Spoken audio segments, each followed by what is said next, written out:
Hey, architecture firm owners and emerging leaders. Get ready for unparalleled insight into the development of a world-class architecture firm and a worldwide organization driving the digital transformation of the design and construction industry.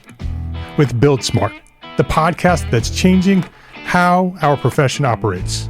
We share the incredible stories behind innovation in the building industry with my friend and co-host, Patrick McClary, FAIA, former CEO of the international architecture firm, HOK. You know, Yamasaki's office or firm lasted during his lifetime. And when he passed away, I think that was the end of the Yamasaki office. Helmut did not want that. He wanted a firm that would live out and grow beyond the founders. In Season 1, discover the untold stories behind HOK's meteoric rise, from 150 employees in St. Louis to a powerhouse with over 1,900 staff members and 27 offices worldwide. You know, they weren't as polite as the Kojima people.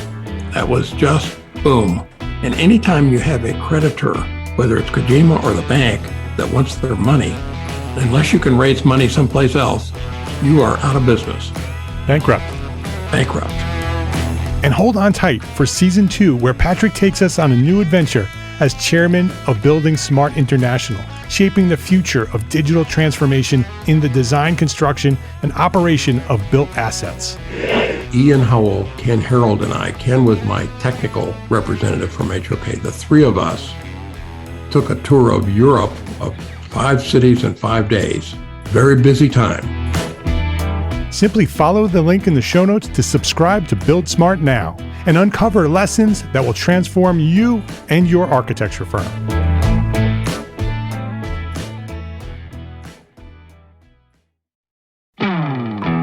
Hey, architecture firm owners and emerging leaders.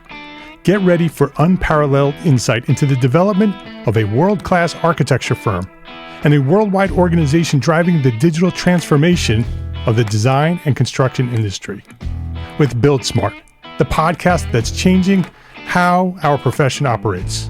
We share the incredible stories behind innovation in the building industry with my friend and co-host, Patrick McClary, FAIA, former CEO of the international architecture firm, HOK. You know, Yamasaki's office or firm lasted during his lifetime.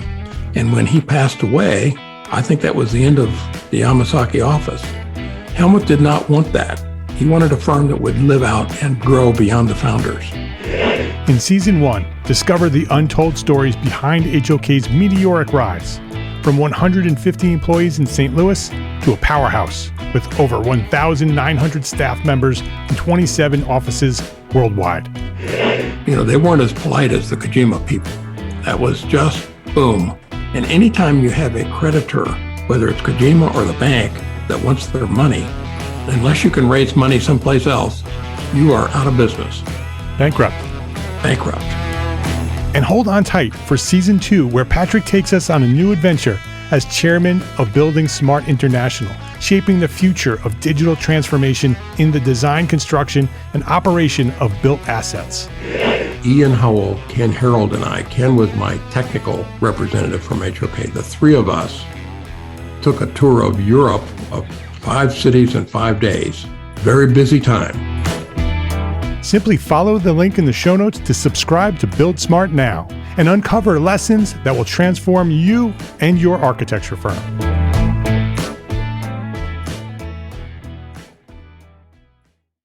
This episode of EntreArchitect podcast is supported by our generous sponsors, BetterHelp, Gusto, and ArtCat.com.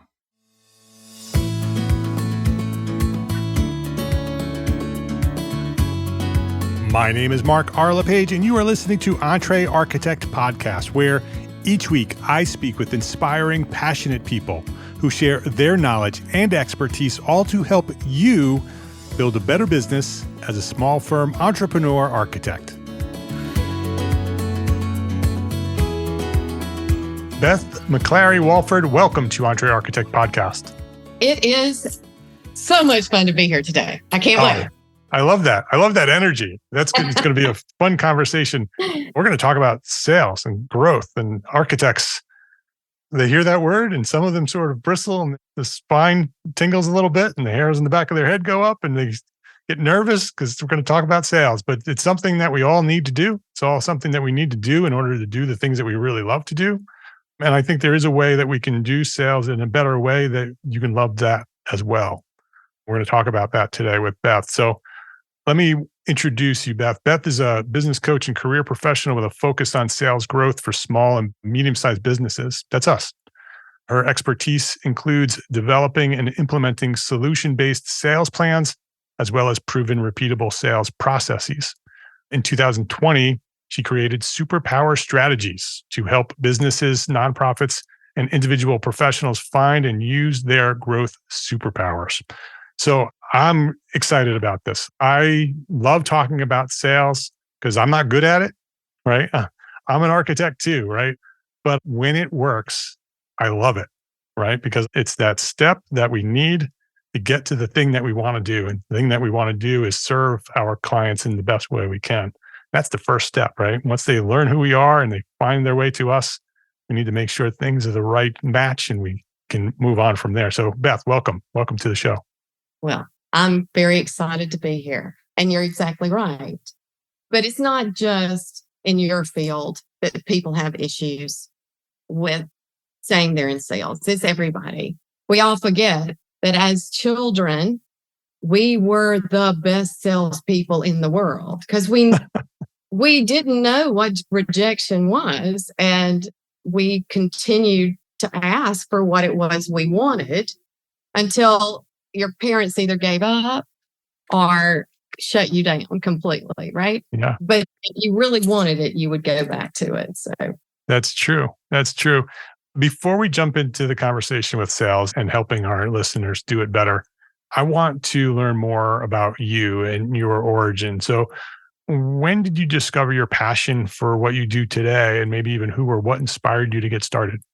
So when I started in college, I graduated from college, I had to do an internship. And I was a broadcast journalism major.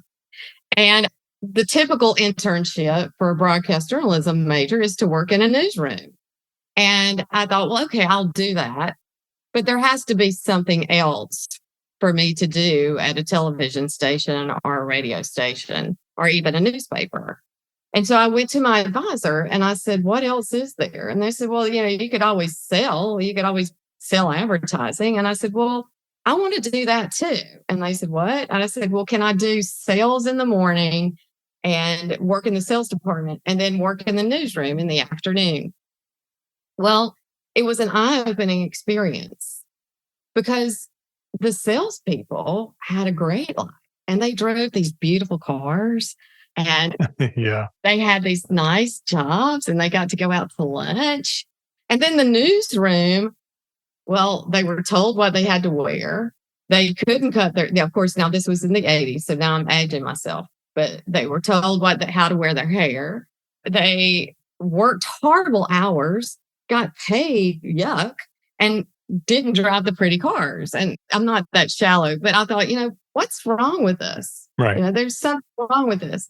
And I thought, I think sales is where I want to go. I actually got my first, as an intern, they sent me out to cover a story. And the story was about a wreck here in Chattanooga. It was a road that always had wrecks on it. And the lady was decapitated. And they wanted me to do a story on it. And so I went and interviewed all the people and they did all the videos. And on the way back, I looked at the cameraman and I said, I know that this is a chance of a lifetime for me, but this isn't newsworthy. And I don't know that I can do this. Yeah. That was it. So you say, what was that moment? I went, you know what? You don't have to do this. Right. Don't do this. Yeah. And so I walked in, I set the stuff down on the producer's desk and I said, here's all your notes. Here's all your video. Because back then it was actual cassettes. I said, have fun with that. I'm done. And immediately went up to the sales department and told the national sales director that I wanted a job. And of course he laughed and he says, honey, we don't hire people in television without experience. So I went out and I found another job in sales. I sold radio advertising. I then went into technology and telecommunications, helped start up some technology companies, worked for value-added resellers selling high-end computer equipment and network infrastructure. I did all of those things. I have sold software application to the service or the trades industry that help them price their products. And in all of that, my favorite part of my job was helping people, one, get into sales, lift them up and teach them the trade, the profession, and help them become successful. And so I thought there has to be a way to do that and do that on my own so that I'm not working for other people. And I was a person who carried people's flags. So I would work for you and I would carry your flag and I would get the team together and we would go out and charge and sell. Yeah. And as I got older and as I got more expensive in my roles, I realized that I was really priced out of the market where I could have the most impact. And that's in the small to medium sized business sector. They're the ones that really need me, but they can't afford to hire me full time. And so I found a company called Sales QB who had created a fractional or part-time sales manager, sales leadership role, our company, an idea, and jumped in and they trained me how to do it to start my own company. And I became an entrepreneur and I never thought I would. So that is a very edited story because I had 37 years of experience. And I know, you look at me and go, there's no way. But there he goes. That's amazing. 30 plus years. Thank you. I'll send you your check in a little while. All right. Sounds good. So that's how I got started. And I've helped lots of companies go from the depths of despair, I call it, where they can't sell themselves out of a box to where they're thriving and profitable. And there is no problem that sales revenue just can't solve. Yeah, I agree. I think that sales is that key, right? It is the key. If you have a struggling business, it's likely that your sales process isn't working. Yeah. Right. Because if you're doing marketing and lots of people know who you are and you're surprised that you still don't have the money that you need to run the business or to do the work that you want to do, there's a step between everybody knowing who you are and doing the work you want to do. And that's sales. You can call it whatever you want, but it's the conversion from somebody knowing who you are to working with you. Mm-hmm. And there's a process for that, right? And there's different ways of doing that. There's some ways that are really hard pushed and sort of messy and potentially sleazy ways to do it. And then there's really good, comfortable, happy, let's build a relationship kind of ways to do it. Mm-hmm. And so, well, actually, before we jump into the actual steps and the process of it, you said that you're working as a fractional salesperson. Could you explain what that is and what your role is with that? And then let's get into sort of the big picture on sales and your thoughts on working with small and medium-sized firms. So as a fractional sales leader, I work part-time for my clients. So it's different than a business consultant because a lot of business consultants will come in and say, oh, here's what you need to do and hand you a list. All right. And say, the bill's in the mail. Good luck to you. Yeah. I am an extension of their company. So I sign a non-disclosure, confidentiality. If I have an engagement with a particular kind of business, it's exclusive. If I had an architectural group, that would be it. Right. In my marketplace. You're not working with competitors. No, because I need you to be free to share everything. And I get in there and I do an assessment and roll my sleeves up and say, okay, here's what we're doing today. Here's where you want to be. Here's some things that I think we need to do right this minute to help move you towards that. Ultimately, that's not the perfect solution, but it'll get us started and move the sales needle. And we'll continue to adapt and grow that process as we're going. I stay in there. I make sure that it gets implemented. And then I coach everyone to continue to go back to it. Because what happens in any cycle is just human behavior, is that things are bad. And so everybody's heightened. They're going, I'm going to do it. I'm going to do it. I'm doing it. I'm doing it. Oh my goodness, it works. It works. It works. Things are so good. Things are so good. I don't have to do it anymore. Right. And then you go back to where you were. And so my goal is to try to even it out, create that consistency so we don't have the peaks and the valleys, which can be a struggle because of human nature. We do like to pull back.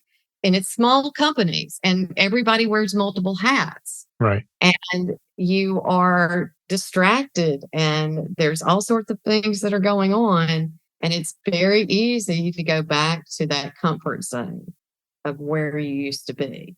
And so my biggest challenge with what I do is keeping people in the game. Don't stop. Don't stop. It's working. There's a reason why it's working. It's because we're doing it. Let's stay focused. Everybody has a function. Let's let them do their function and it'll all be great. And you can hate me all the way to the bank, right? So change is hard and I represent change. I'm very disruptive. So if I come into someone's company, things will change. You don't need me for them to stay the same. So it can be a lot.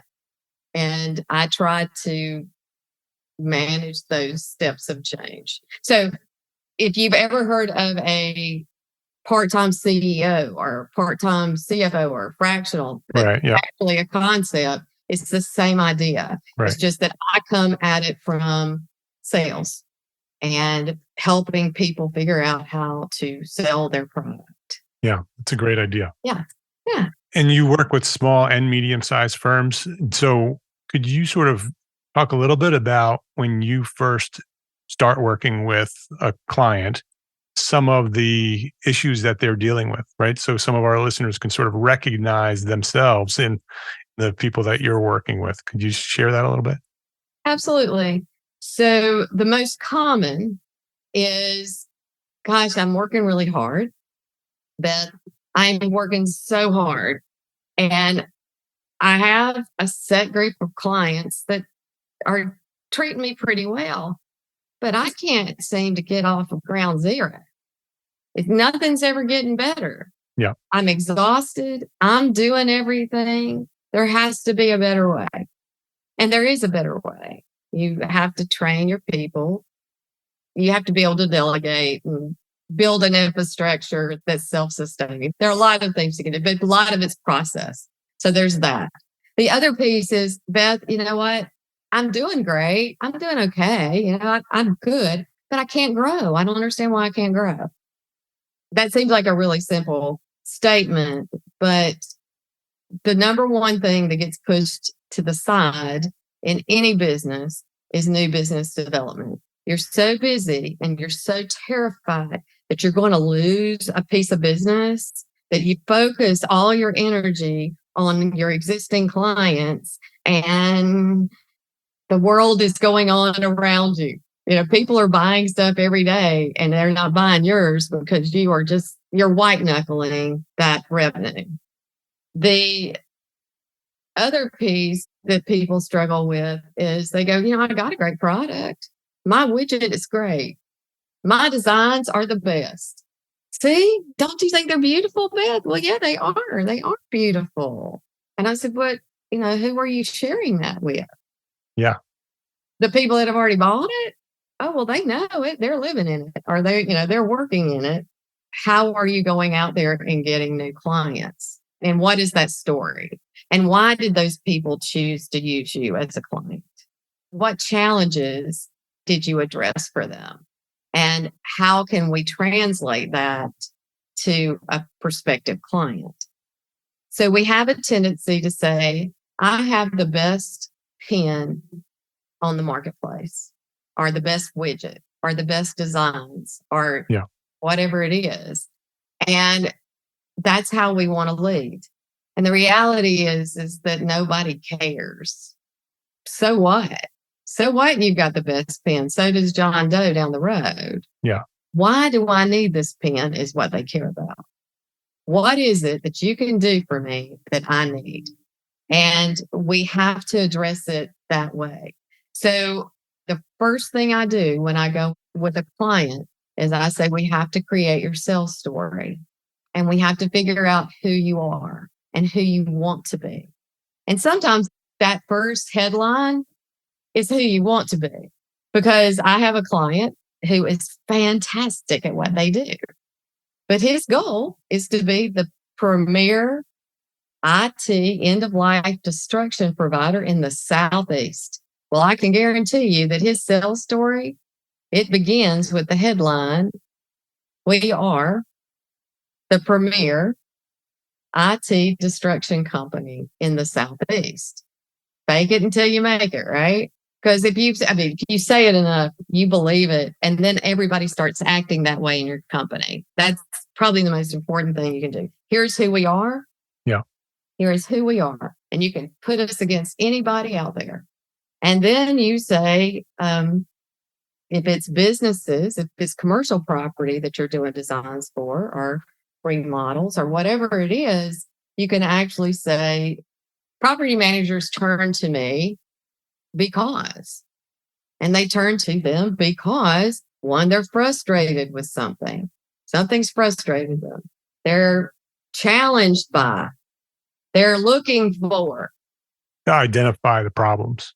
Yeah, whatever those challenges are. And sometimes people have trouble boiling it down because they're going, but wait, I got this great, wonderful pen.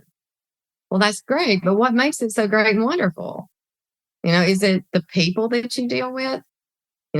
Are you different because you deliver on what you say you're going to do? Wow. Okay. Then that means that people come to you because they were frustrated because of inconsistency in process, or inconsistency in deliverables, or they were not getting the services that they needed. There are reasons, because those are the things that are going to hook someone. And if you build this sales story so you have an understanding, even if I always say it's a working document, because as your company grows and as you get more comfortable with this kind of idea, you start finding new reasons why people do it. You ask your best customers, what is it I did for you? Why?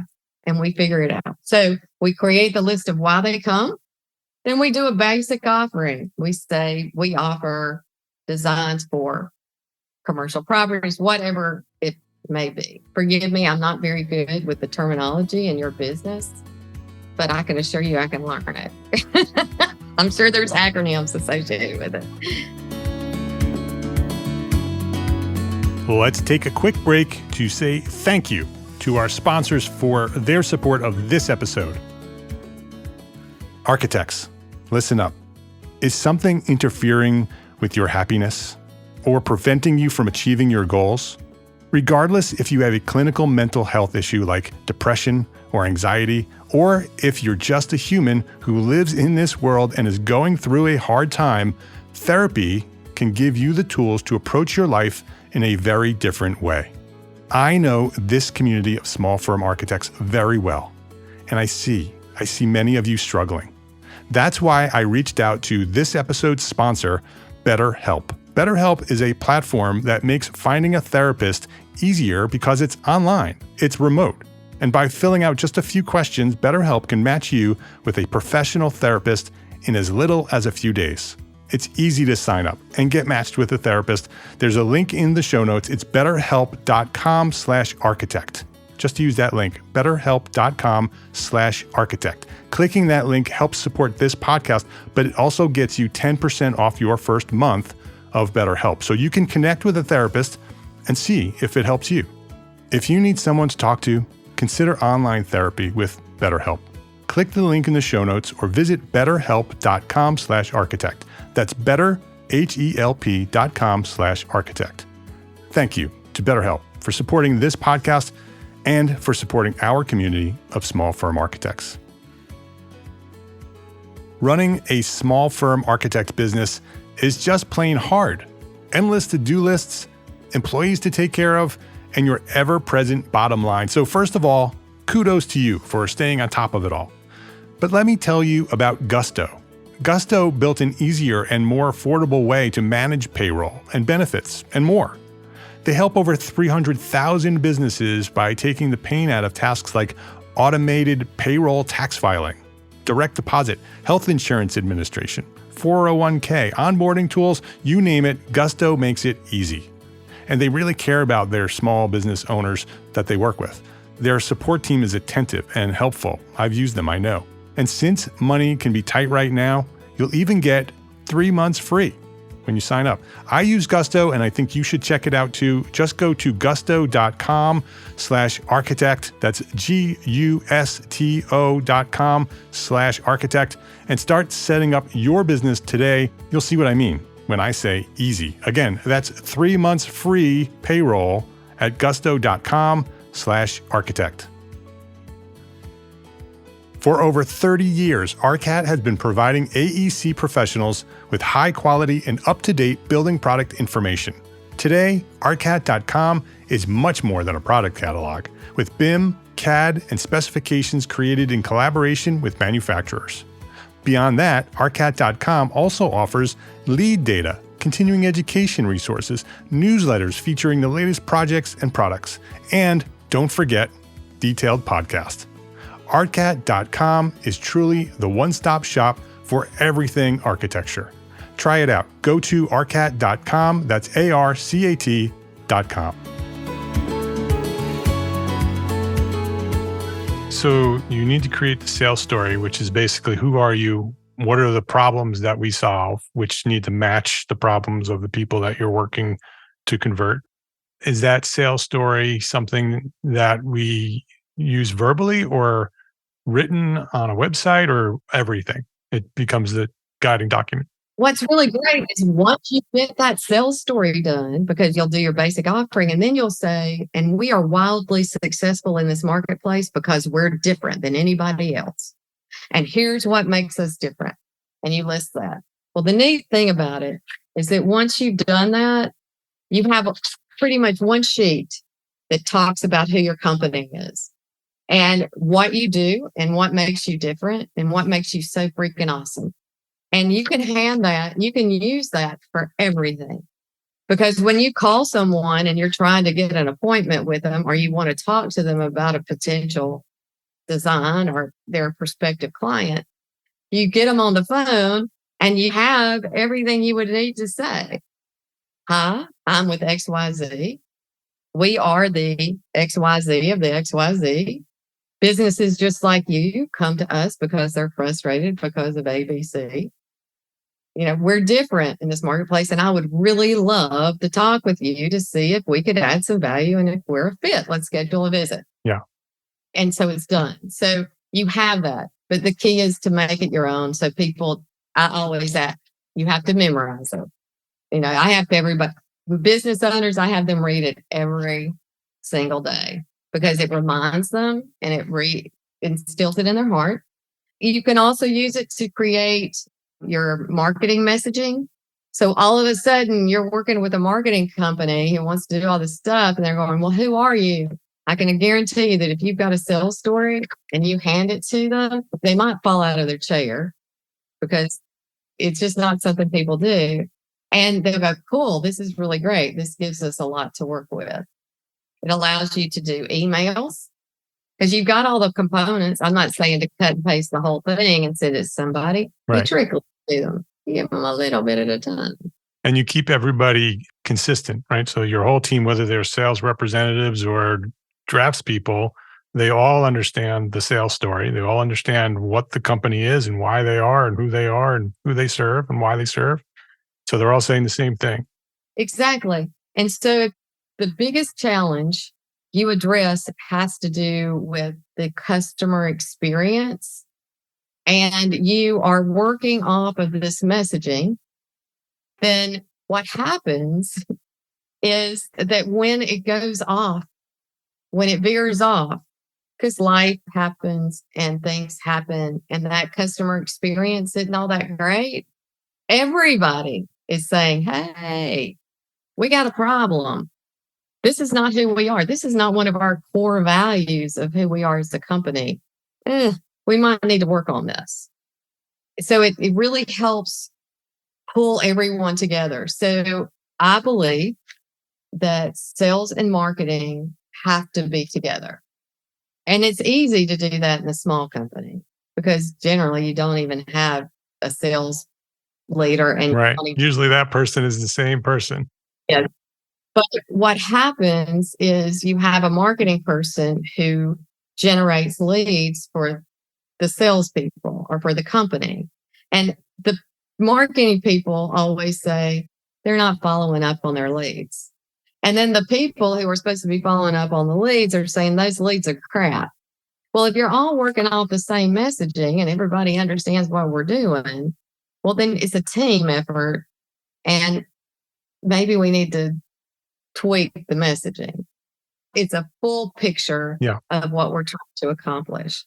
And it really helps build what I call the customer journey. And it has to do with customer experience, yes, but it literally starts with how do they find you?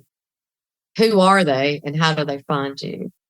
And I integrate the customer journey and the sales process together. A lot of people keep those separate, but I want them to be together. If we were a Fortune 500 company that had multi-million dollars to market, and I could say, okay, fine, I don't want anybody that hadn't visited my website. Well, that'd be fine, I guess, but we're not that. Sometimes we're 3 people. Right. Hell, sometimes they're one person. We're one person who is trying to go out and start a business for themselves. And I believe that in COVID, as a society, we are desperate for human connection. Agreed. Very much so. Yep. And I believe that one reason the sales profession has gotten such a bad name is that we have moved away from personal interaction. Yeah. We've gotten lazy as salespeople. We've relied on tools and tactics rather than a human to human relationship. Yes. And so I believe that to be truly successful, especially in a small business circumstance, small to medium sized business, is that you have to hold on to that. That is one of the biggest differentiators you will ever have. And so I build the customer journey that includes social media, that includes email marketing, that includes, I mean, if you want, you can do digital marketing and SEO and Google AdWords. And of course, you got to have a website, but it also includes things like joining networking groups and finding a group, like the chamber that you are in and you're participate, you're seen, and you're able to tell your story over and over again. And then you have, once you find a lead, how many times are we going to touch it? What are we going to do? Now, the goal, or unfortunately, in this world, it takes 18 touches for anyone to pay any attention to you. Interesting. Now, aren't you glad I didn't make you wait 18 touches for me to say, yes, I'd be on this podcast? Define what a touch is. What does that mean? So that can be anything. Okay. That can be social media post. So if you don't have a LinkedIn page, a Facebook page, an Instagram page, I don't really care about Twitter. And if you're visual, if you're an interior designer, you need to have a Pinterest.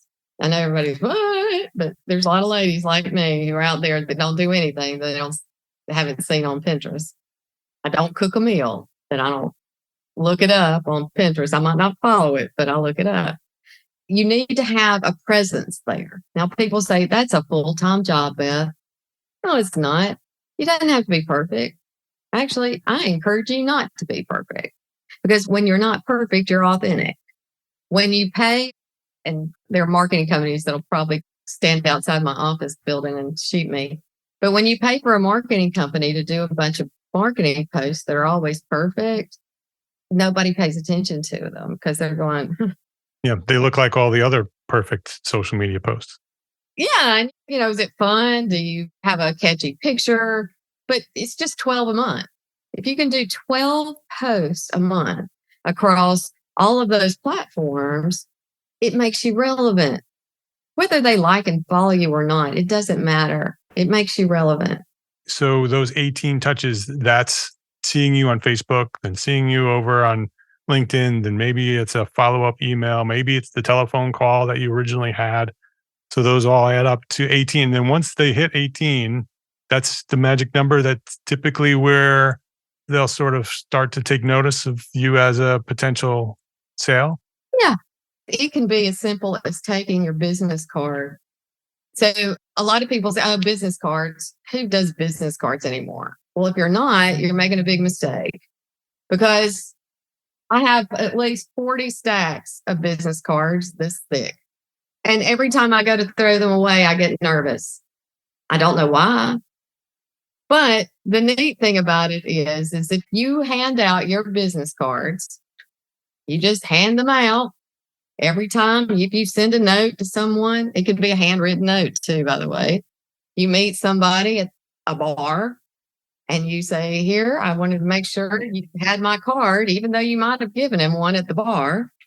I wanted to make sure that you had my contact information. Eventually, that logo is going to be associated with you and they're going to remember it.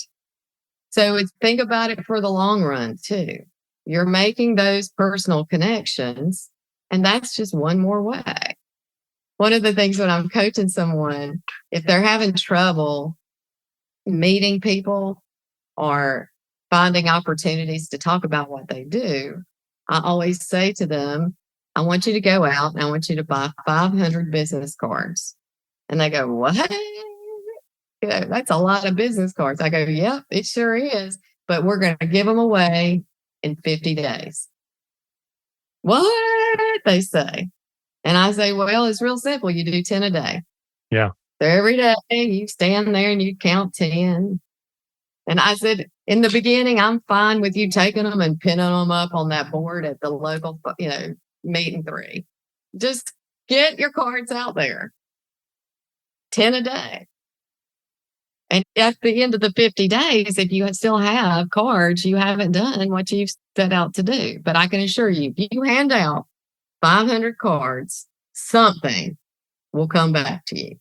If you talk about what you do, if you share parts of your sales story to 500 people, or at least, let's say 400, let's say 100 of them go up on bulletin boards or into where you are. Do you have those fish bowls that people put and say, put your business card in so you can win free lunch? Yeah.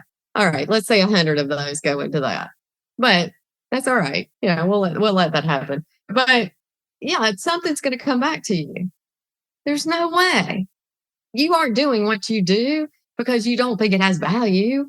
You do have value, and you need to talk about it to people and share your story, because you can help other people.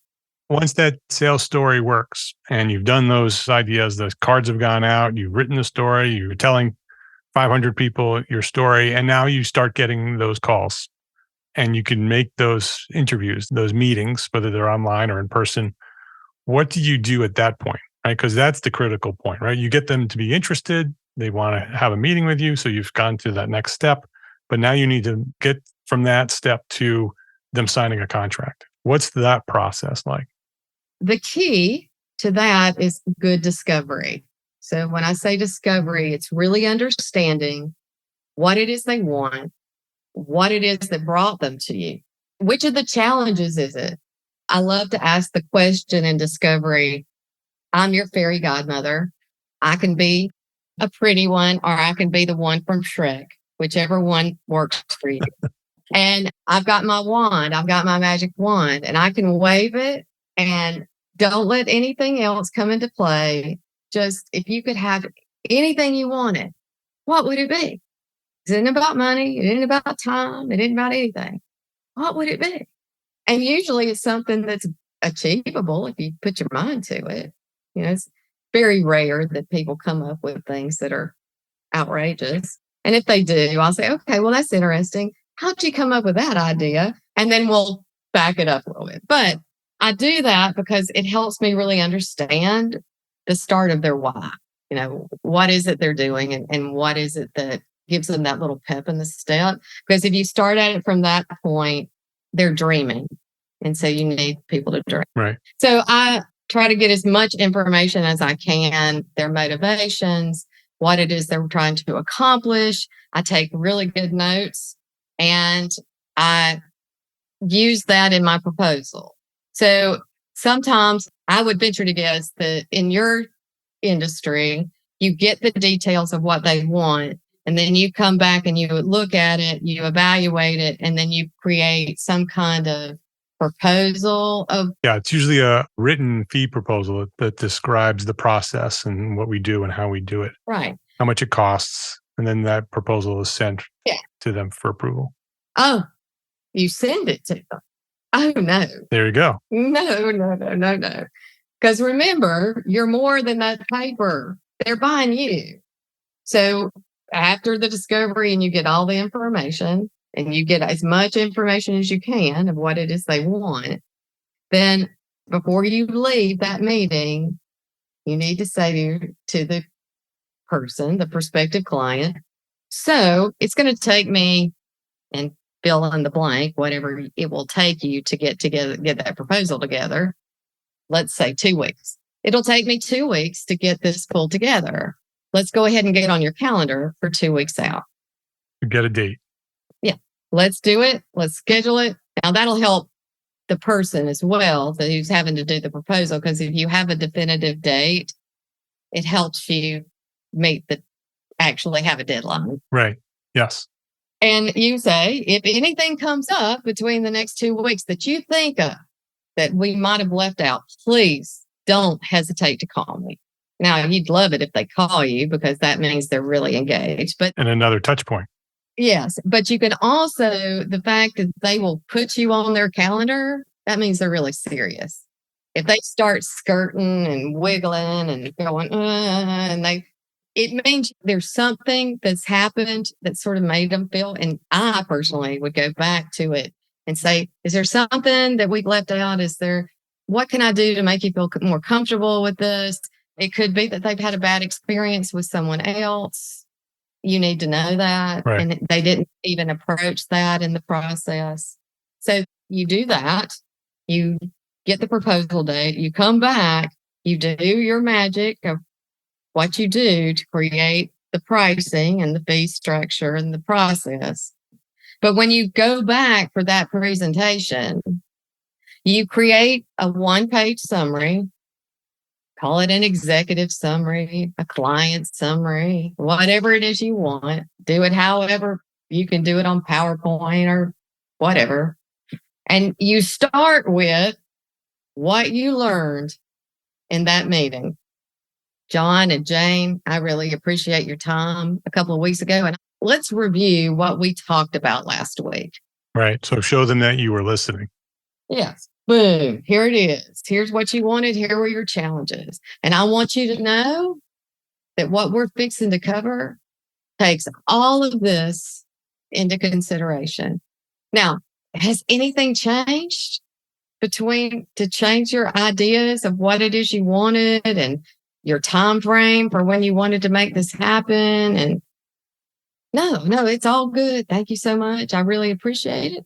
And you go, okay, great. Well, let's get in. Now, would you hand them the whole packet? I don't know. So you review that one sheet, right?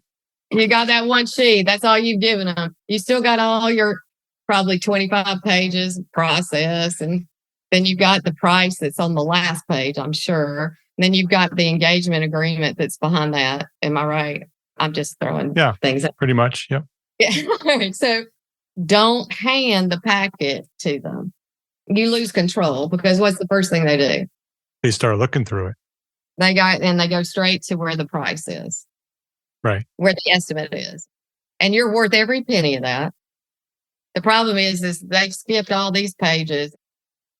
You manage the information, so you're in control. You go through the process. You do all that. And as you're going through the process, you can bring it back to the things that they shared with you that were potential heartburn moments or challenges. And you say, now this addresses that. Oh, yeah. Oh, cool, cool, cool. And you go through all of that.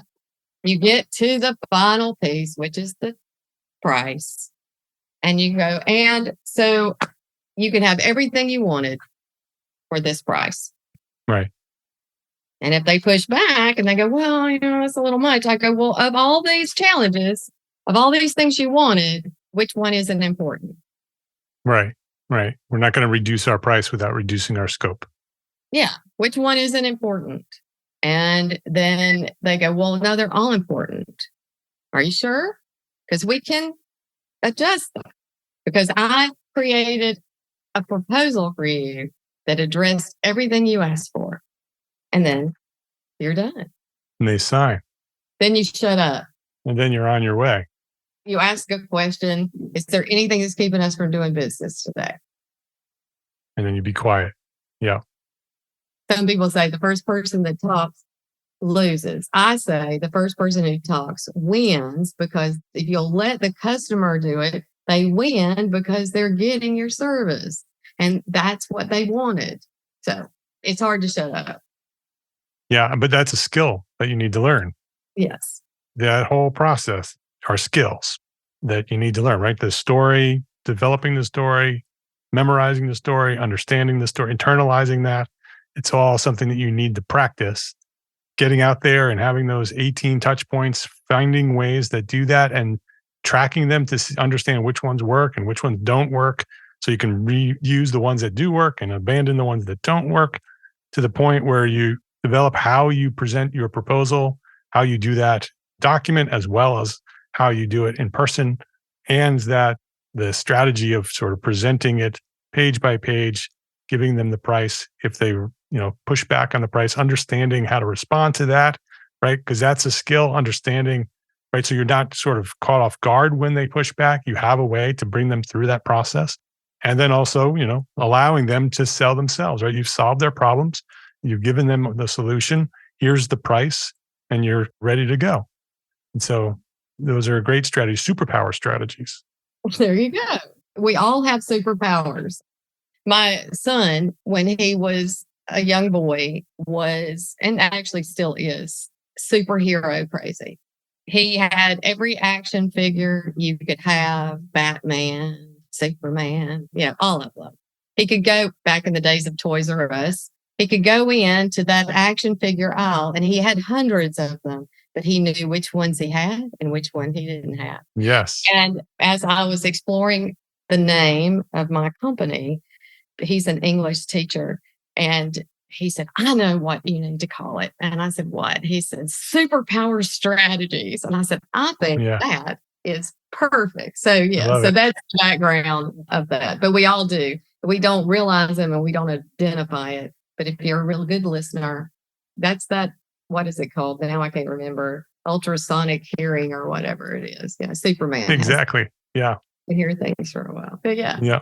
And we certainly all have superpowers, and the ones that, the things that we're not good at, we should have other people helping us with. And so if we're not good with sales, it's not a bad idea to have somebody come in and help you build these processes and understanding how to do it and work you and your team through that process. And so I'm happy that you provide that service to companies and brands that are like architects that are struggling with those tools.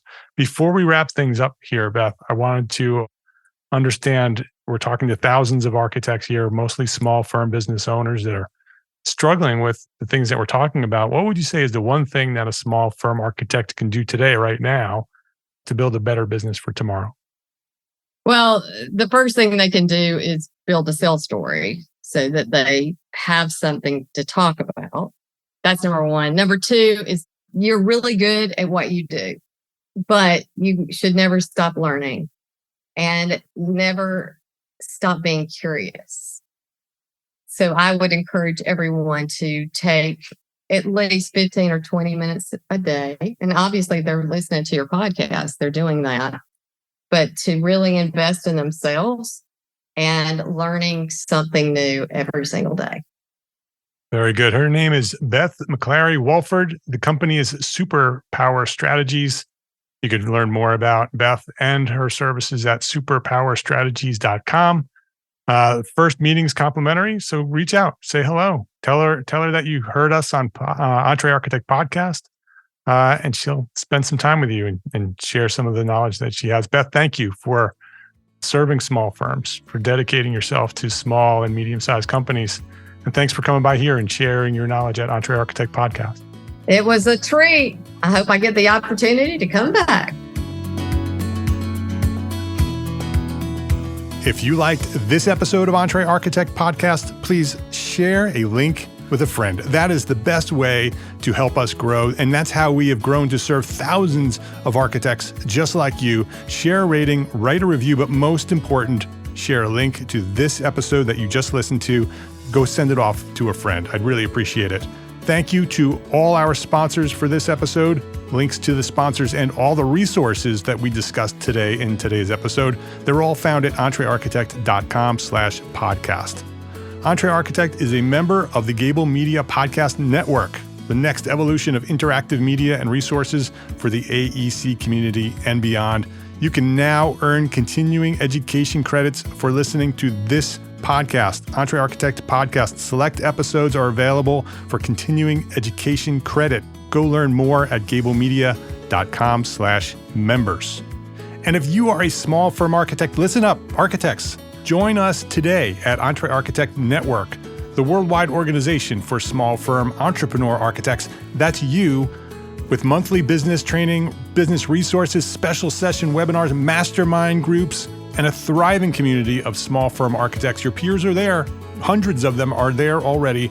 We will provide you with the support and the encouragement that you need to succeed. Hey, and this is super exciting. This is new, coming in 2024. EntreArchitect Coaches. Yes, finally, after all these years, business coaching for small firm architects. It's coming to EntreArchitect Network in early 2024. Join us. Try EntreArchitect Network for free for 30 days. It's free for 30 days. Visit network.entrearchitect.com to learn more. That's network.entrearchitect.com to learn more. Try it. Come join us. Try it for 30 days. Thank you for listening to this episode of EntreArchitect Podcast. My name is Mark R. LePage. Love, learn, and share what you know.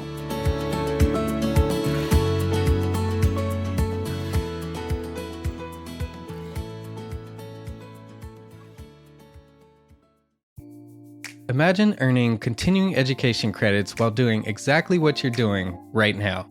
Well, you can. Gable Media has revolutionized the way you earn your continuing education credits with a groundbreaking approach. Forget running around town and scouring the internet for credit-worthy courses. Fulfill your CE requirements effortlessly by listening to engaging podcasts just like the one you're listening to now. Our podcasts are designed to educate, entertain, and inspire, all in a user-friendly environment. But wait, there's more. Architects, Gable Media is also approved as an AIA continuing education services provider. Upon completion, we handle everything, from reporting your hours directly to the AIA to storing your certificates in your personal Gable Media profile for your self-reporting needs. So follow the link in the show notes and start earning your credits in the most innovative and entertaining way possible with Gable Media. Attention architects and creative minds, get ready to supercharge your brand with Build Your Brand, the podcast that's unlocking the secrets of branding success for creatives. Hey there, it's Mark R. LePage, founder of EntreArchitect, and I'm inviting you to join my friend, architect marketing expert Jeff Eccles at Build Your Brand podcast, where he explores the captivating stories of the world's top brands and transforms their lessons into powerful moves for small firm architects and creatives like you. In Season 1, Jeff shares the thrilling tale of Southwest Airlines, where he dissects their journey to the summit and distills it into strategies tailor-made for you.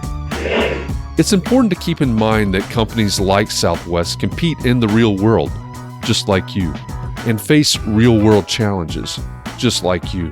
You might be surprised at how similar those challenges are to the struggles that you grapple with on a day-to-day basis. Don't miss out on your blueprint for success. Subscribe, tune in, and let's build your brand together.